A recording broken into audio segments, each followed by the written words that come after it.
멋진 이름 많잖아요.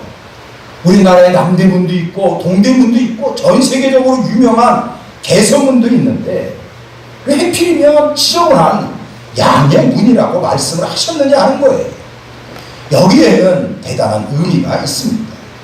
양의 문을 통하여 희생 제물이 들어갔던 것처럼 예수 그리스도께서 희생 제물이 되셔서 십자가에 달려 돌아가시는 것을 상징적으로 보여준 게 이게 바로 나는 양의 문이다 라고 말씀하신 그런 겁니다. 그러한 뜻이 담겨져 있는 겁니다. 맞습니다. 십자가는 우리의 본질입니다. 그가 찔림은 우리의 허물 때문이고 그가 상함은 우리의 죄악 때문이다. 그가 징계를 받음으로 우리가 평화를 누리고 그가 채찍에 맞음으로 우리가 나음을 입었도다. 이사야 선지자 얘기 아닙니까? 예수님의 그 십자가의 순환과 부활로 우리는 영생을 얻었고 그리고 치유함을 받은 것입니다. 바로 예수 그리스도의 그 십자가의 보혈이 우리를 승리하게 만드는 거고요. 그리고 우리를 풍성한 삶으로 이끄는 것입니다. 행여나 여러분들의 삶에 무섭게 몰아닥치는 인생의 폭풍우가 있습니까? 병마의 폭풍우, 물질의 폭풍우, 가정의 풍랑, 사업의 풍랑. 이거의 해결책은요, 예수 그리스도의 십자가의 권능에 있다는 것을 믿으시기를 바랍니다.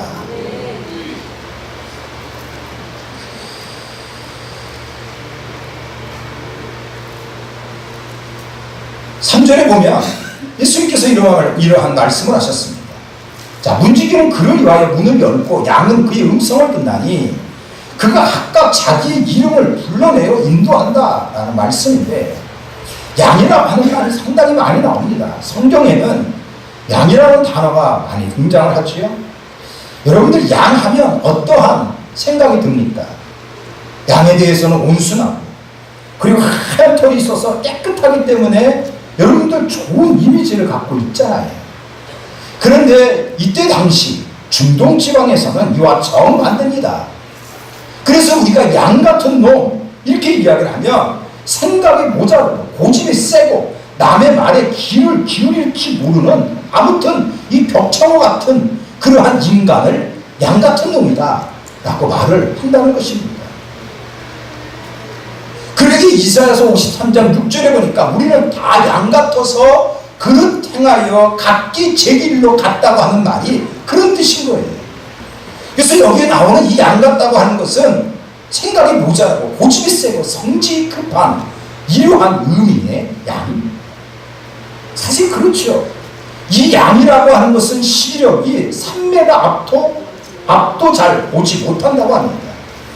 그래서 양의 눈은 장식품에 불과한 거예요. 방향 감각이 없어서 쉽게 길을 잃어버려요. 방어 능력도 없어요. 이게 쑥달이나 맹수의 공격에 잽싸게 피할 수 있는 그러한 능력이 없습니다. 이빨, 발톱 날카롭지 않기 때문에 공격할 무기도 없는 거예요. 그래서 이 양이라고 하는 것은 스스로 생존할 그러한 능력은 제로라고 이야기를 하는 거예요. 이게 돌봐주는 목자가 없으면 이 양은 죽을 수밖에 없는 짐승입니다. 그래서 예수님이 목자고 우리는 양이다 이렇게 이야기할 때는요, 우리가 무슨 고귀하고 순결하고 이러한 존재이기 때문에 양이라고 말하는 것이 아니고, 우리는 한순간도 예수님이 없으면 살아갈 수 없기 때문에 나는 양이고 예수님은 목자입니다 라고 고백을 하는 거예요. 예수님이 뭐라고 말씀하셨습니까? 내가 의인을 부르러 온 것이 아니고 죄인을 부르러 왔노라 라고 말씀하고 있지 않습니까? 죄인이 뭐 하는 사람이에요? 마음에 들지 않고 내 자존심을 팍팍 긁어내리고 진짜 도와줄 수 없을 정도라도 미운털이 막히고 이게 막 사기꾼 같아서 상대하기 싫고 같이 있으면 구역질 나올 정도로 혐오스러워요. 이러한 사람이 죄인들입니다. 이 죄인이 누굽니까? 우리가 하나님 말씀을 비추어서 살펴보면 그 사람이 바로 나라예요. 나라. 바로 이런 나의 못난 우리를 불쌍히 여기시고 예수님이 함께 해주시고 도와주신다고 하는 그러한 말씀입니다. 할렐루야. 이스라엘에서는요, 목자들이 낮에 양떼를 이끌고 초장이 있는 곳으로 쫙 다니다가 저녁이 되면 양들을 몰고 우리로 돌아옵니다. 근데 이들이 사용했던 그러한 우리는 이렇게 생겼어요.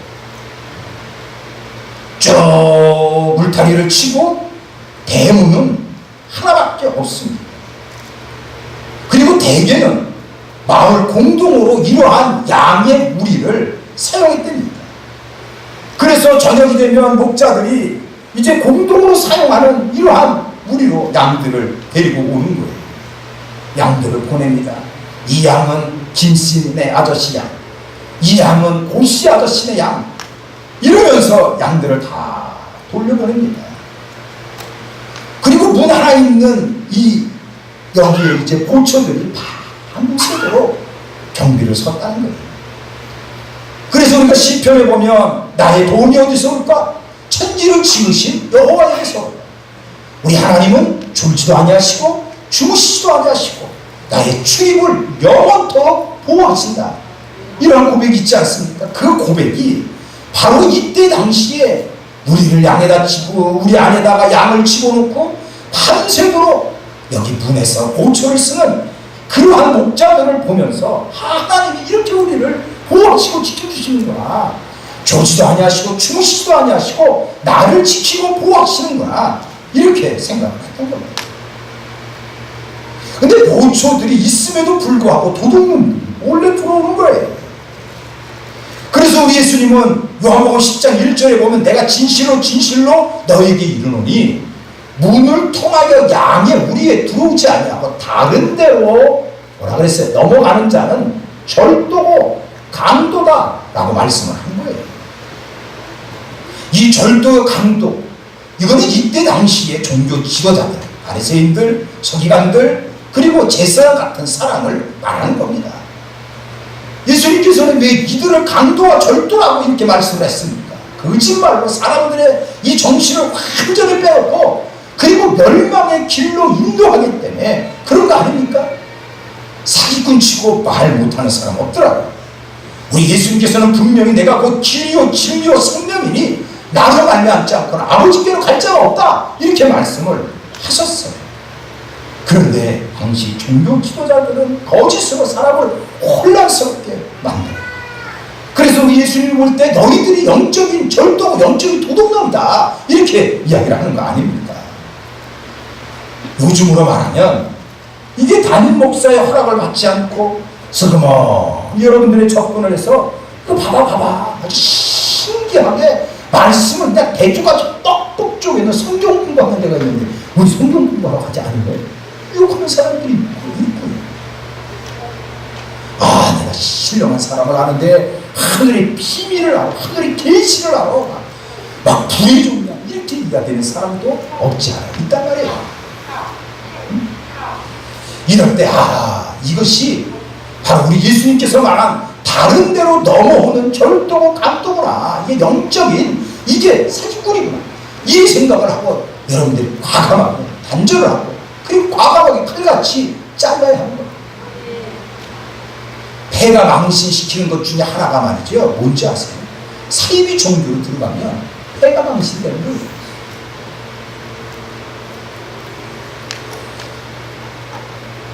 4절에 보니까 예수님이 이렇게 말씀을 하셨어요.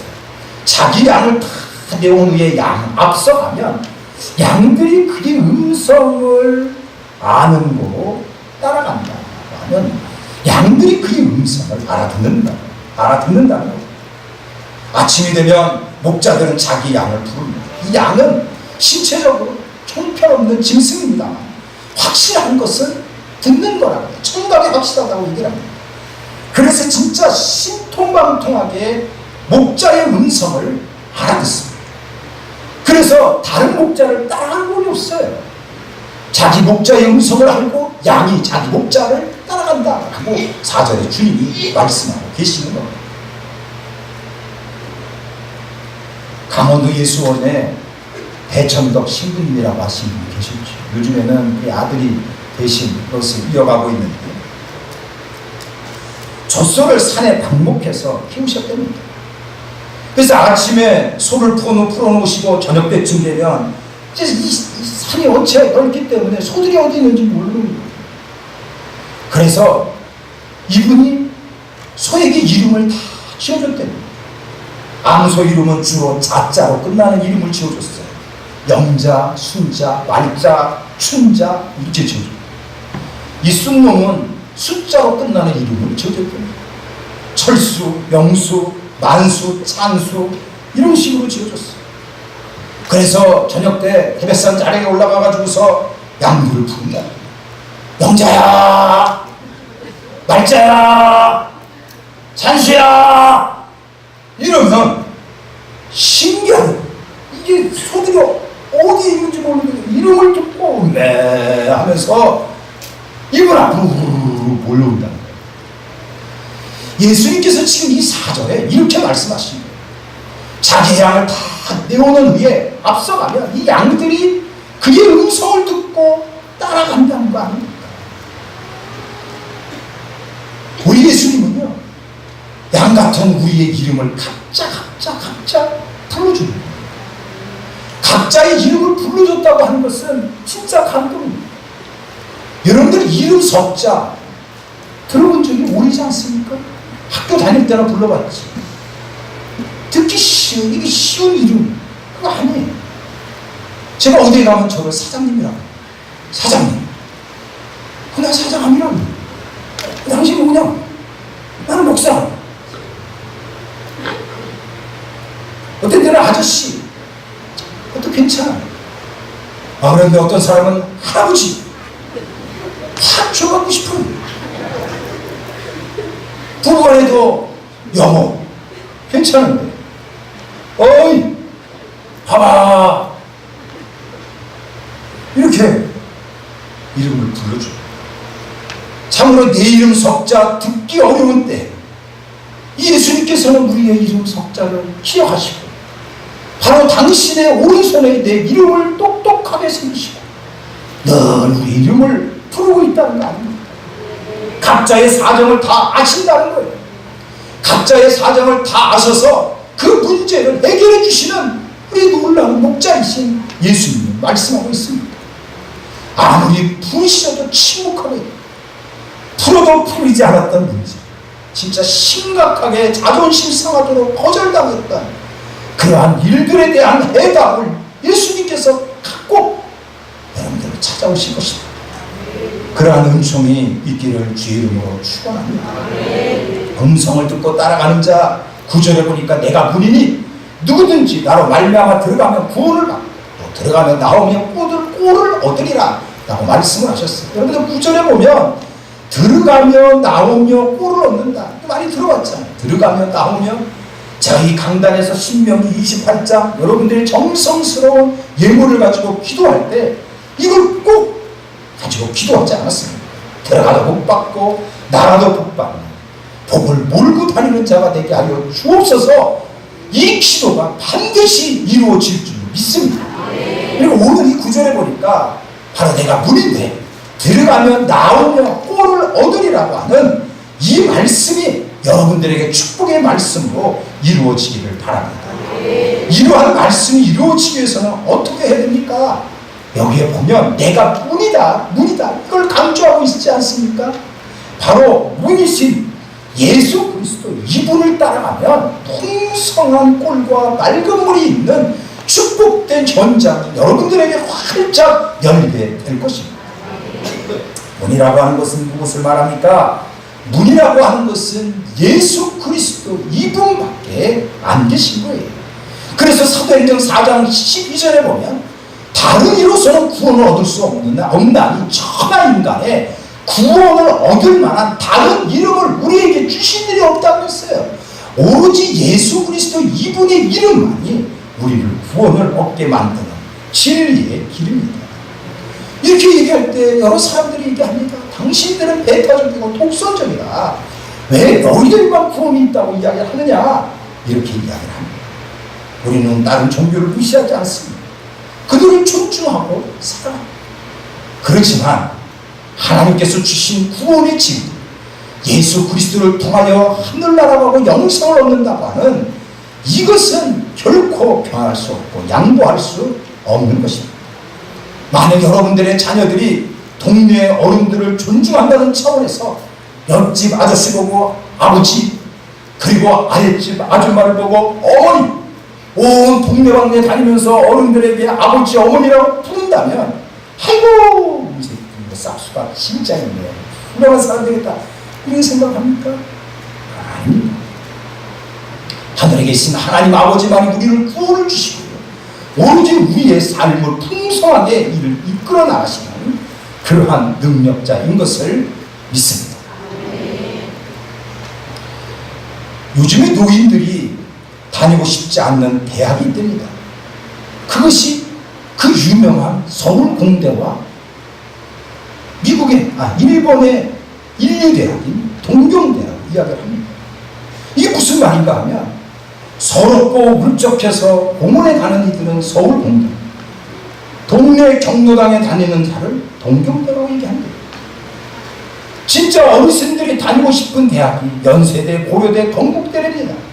연금으로 세상 전 세계를 구경하며 다니는 것이 이게 연세대고, 고상하게 여행을 다니는 것이 고려대랍니다. 여러분들은 어디를 하기를 원하십니까? 그것은, 우리가 사모하는 것은 이 땅에서 풍성한 삶을 누리는 것이고, 예수님과 영생하는 그곳 천국에 가는 것이 우리의 소원 아닙니까? 그러면 양의 문이신 그 예수 그리스도, 이분에게 나아가야 풍성한 하나님의 축복을 얻을 수가 있습니다. 이 본문에서 우리에게 가르쳐 주는 것은 두 가지입니다. 하나는 믿음입니다.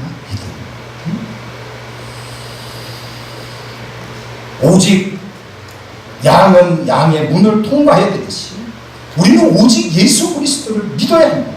나 하나 살리려고 하나님과 동등된 분이 친히 인간의 몸을 이 땅에 오셔서 십자가에 죽으시고 부활하신 이것을 우리가 믿습니다.